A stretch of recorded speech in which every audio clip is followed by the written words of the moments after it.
ಇವತ್ತು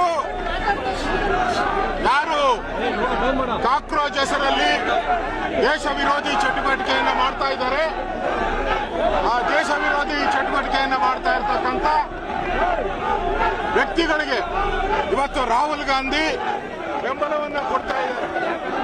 China, Pakistan, America ಈ ತರದ ದೇಶಗಳು ಬೆಂಬಲ ಕೊಡ್ತಾ ಇರುವಂತ ಈ ಕಾಕ್ರೋಚ್ ಪಾರ್ಟಿಗೆ ಇವತ್ತು ರಾಹುಲ್ ಗಾಂಧಿ ಅವರು ಪ್ರೈಮ್ ಮಿನಿಸ್ಟರ್ ಆಫೀಸ್ ಮುಂದೆ ಹೋಗಿ ಕಾನೂನನ್ನ ಕೈಗೆ ತೆಗೆದುಕೊಂಡು ಆ ಸ್ಥಳಕ್ಕೆ ಹೊರ ಪರವಾಗಿ ರಾಹುಲ್ ಗಾಂಧಿ ಅವರು ಹೊರಟಿರುವಂತದ್ದು ಇದು ಕಾಂಗ್ರೆಸ್ ಪಾರ್ಟಿ ಮಾಡ್ತಾ ಇರುವಂತ ದ್ರೋಹ. ಇವರು 11 ಜನ RCBಯಲ್ಲಿ ಅಮಾಯಕ ವಿದ್ಯಾರ್ಥಿಗಳು ಸತ್ತರು, ಅದಕ್ಕೆ ಉತ್ತರ ಕೊಡಿ ರಾಹುಲ್ ಗಾಂಧಿ.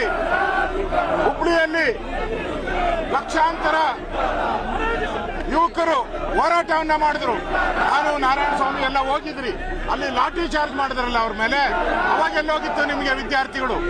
ಈಗ ಮಾತ್ರ ವಿದ್ಯಾರ್ಥಿಗಳ ಬಗ್ಗೆ ಮಾತಾಡ್ತೀರಲ್ಲ, ಪಾರ್ಲಿಮೆಂಟ್ ಏನಿದೆ ನಿಮಗೆ?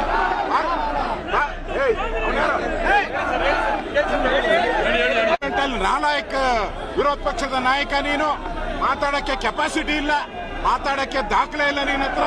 ಇವತ್ತು ಬಂದು ರಸ್ತೆಯಲ್ಲಿ ನಿಂತ್ಕೊಂಡು ಪ್ರಧಾನಿ ನರೇಂದ್ರ ಮೋದಿ ಬಗ್ಗೆ ಮಾತಾಡಲ್ಲ, ನಿನ್ಗೆ ಯೋಗ್ಯತೆ ಇದೆಯಾ? ನರೇಂದ್ರ ಮೋದಿ ಬಗ್ಗೆ ಮಾತಾಡುವಂತ ಯೋಗ್ಯತೆ ನಿನ್ಗಿಲ್ಲ. ಆದ್ರಿಂದ ಇವತ್ತು ಈ ದೇಶದಲ್ಲಿ ನರೇಂದ್ರ ಮೋದಿ ಒಳ್ಳೆಯ ನಾಯಕತ್ವ ಕೊಟ್ಟಿದ್ದಾರೆ, ಉದ್ಯೋಗ ಕೊಟ್ಟಿದ್ದಾರೆ.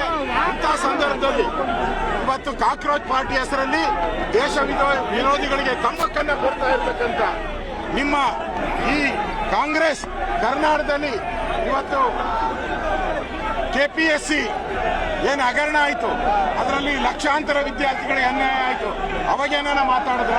ಅವಾಗ ಮಾತಾಡಿಲ್ಲ. ಇಲ್ಲಿ ಬರ ಬಂದು ಇಡೀ ರಾಜ್ಯ ಬರದಲ್ಲಿ ಮುಳುಗಿದೆ.